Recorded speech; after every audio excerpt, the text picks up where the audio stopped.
皆さんこんにちは。鍵商福岡田中裕二です。今日の作業はですね、ソアラです。ソアラの40ソアラ、40ソアラですから SC430、レクサスの SC430 と同じ型ですね。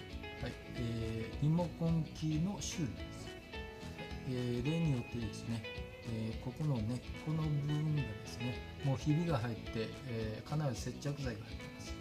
はい、この部分、リモコンの部分と鍵の部分ですね、この部分を新品にしました。はい、新品にしてキーカットをしています。中のトランスミッターは、入れ替えで使えますので、そのままです。はい、イモビライザーも中に入ってますからセットアップの必要はないです。はい、今日は40ソアラですね、リモコンキーの修理です。はい、完了です。ありがとうございます。はい、当店のお問い合わせはこちらまでよろしくお願いします。